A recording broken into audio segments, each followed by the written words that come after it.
There are a lot of people out there, that, including many of you maybe, that's taken this course, that are more astute about lean than me. Others may be pretty good at sales and marketing. Kind of what makes me different is there are only a few of us in this field of lean marketing. There's just not a lot of people who've been on that bridge. I've been presenting on this subject for practically a decade.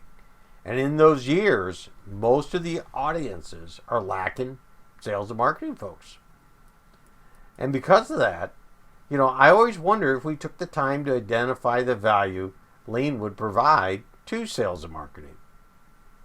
So I encourage you to sit back and maybe jot down a few ideas of what your expectations are for lean when it is applied to sales and marketing.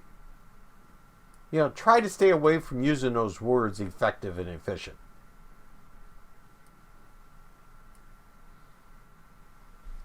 Introduced in lean, we would, most of us would probably start with the 5 core concepts of lean by Womack and Jones. Value is specified, value streams are identified, wasted steps are removed, and flow and pull are introduced. And we begin the process and continue until a state of perfection is reached. In the mind of sales and marketing, I think it is much different.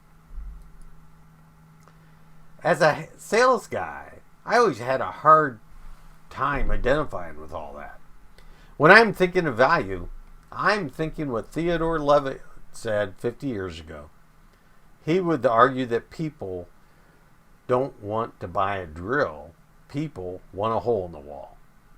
When sales guys look at value, they look at how a customer uses the product or service or the job that needs to be done. When salespeople look at value streams, we are looking at how a customer arrives at their point of use, their decision process. When we think of flow, we are thinking on how easy it is for the customer to buy, to get a proposal, and the reliability of my company to meet market windows. Pull is about agility and being adaptive. Is that not the promise of lean operations to sales? Less work in process, more agile, more flexible, continuous learning.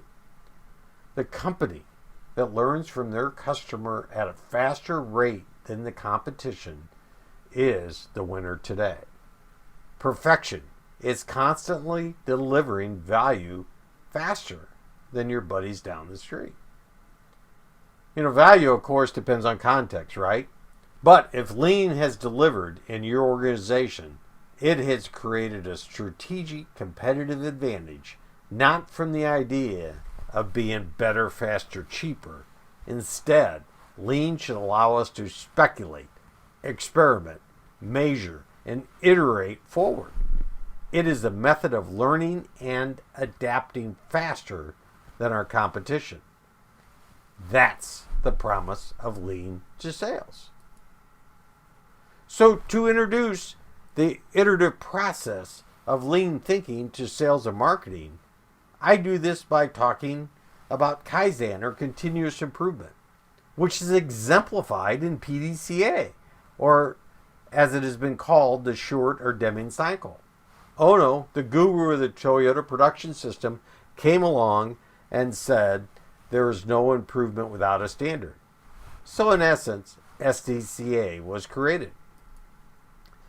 Recently, as innovation, design thinking have become the buzzword of the day.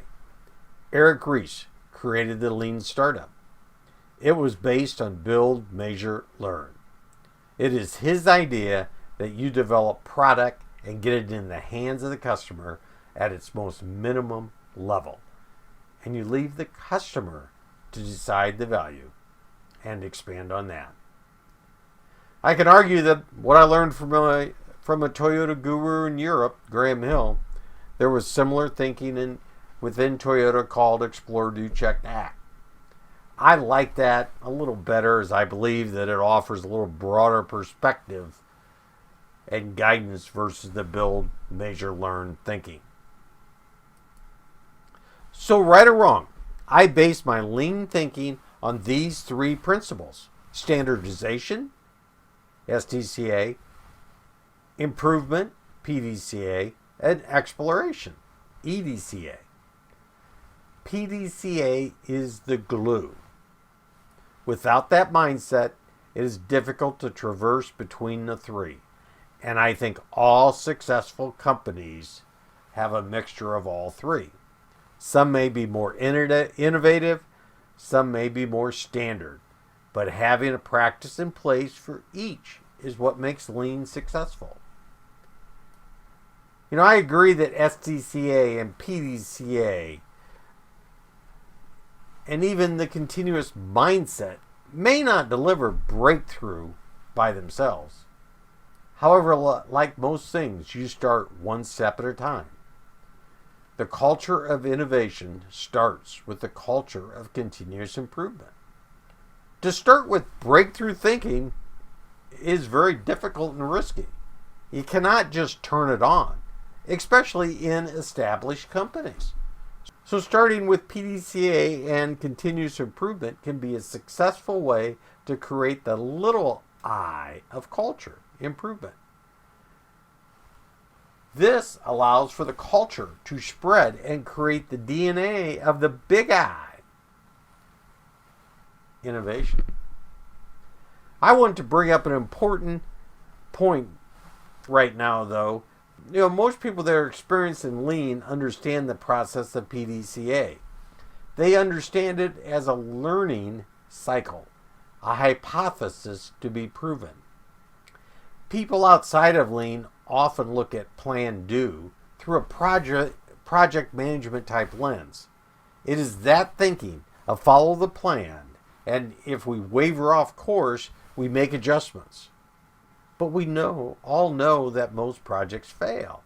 I can cite statistics, but believe me, they're really dismal. This is why in software they have taken more of that, using Jim Highsmith's words: speculate, explore, and refine. They adjust as they learn versus thinking they know everything at the beginning. It is an area that I am sensitive when introducing lean to sales and marketing. We want to create an environment of learning, not one of staying on plan.